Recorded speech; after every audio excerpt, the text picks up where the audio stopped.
Good morning mga kamamshi, happy Sunday. At dahil Sunday ngayon, ayan, araw ng simba. At ngayong Sunday ang aming Thanksgiving Day. Kaya ayan, na-ready ko na yung aking Thanksgiving box. Iniisip ko nga na ilipat sa sobre. Kaya lang, pag nilipat ko sa sobre, hindi na siya Thanksgiving box.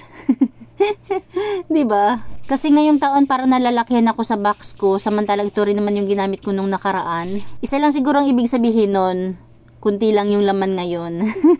Kumpara siguro noon. Pero okay lang yun, wala naman sa presyo o halaga ang ating paglalagay sa box. Syempre, ang importante yung bukal sa loob yung paglalagay natin. Pero may mga time talaga na nakakalimutan kong lagyan tong aking Thanksgiving box. Kaya napagdesisyonan ko na nga lang na wag nang ilagay sa sobre kasi hindi na siya magiging box.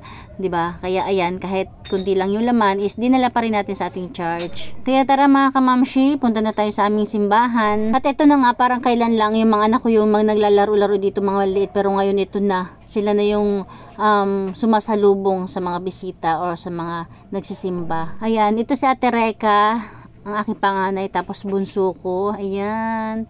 Tapos syempre si Ate Lorraine, kaibigan ni Ate Reka. Tara, pasok tayo.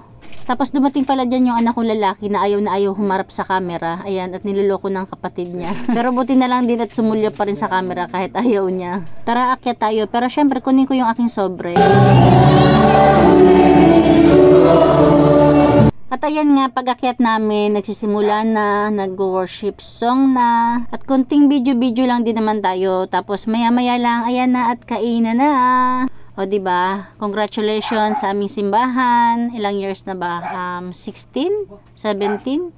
17 years or 16 years na ang aming simbahan. Kaya congratulations sa aming Reverend Jang with Samonim at syempre sa mga members. At dito na nga, habang busy sila sa pagkain or pag set up ng pagkain, ayan, kunting video tayo, shout out sa aming mga church member. At dahil wala na akong balak mag background song, kailangan ko na lang magyaw-yaw-yaw dito para hanggang matapos is hindi na tayo maglalagay ng music. At ayan na nga, nag prayer na si Nanay Nading para sa pagkain. Ayan, nagkakagulo.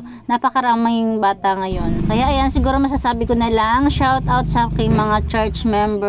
Enjoy! Ayan, diba? Yung iba is busy din talaga. Ayan, shoutout kay Nanay Nading na napakaganda. Tapos, happy Thanksgiving Day. Hindi lang naman ako yung nagbibideo dyan. Busy-busyhan din yung iba sa pagbibideo, sa picture-picture, o diba? Ayan. Ayan kay Sister Maggie, kay Kuya Arnel, shoutout. Kay Pas Kevin, ayan kay ayan sa aming masisipag na nagsaserve ng pagkain. Ayan, ako is busy-busyhan pa, hindi pa kasi ako nagugutom dyan. Pag nagutom na ako dyan, syempre hihinto na tayo sa pagbibideo at mahanap na tayo ng pwesto, o diba? Sa ngayon is video muna tayo para kahit papano naman is pang-upload tayo, diba? Ayan, shout out, sige lang, go go go. Oh, ayan, nakapila na pala ako dyan. Nasa likod ko yung anak ko, tapos yung mga kaibigan niya. Ayan, sabi ko is picture. Ayan, picture.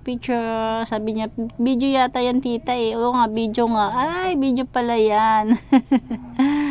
Ayan, syempre nakapila na tayo dyan. Sa pinakalas na tayo pumila. Ayan. Oh.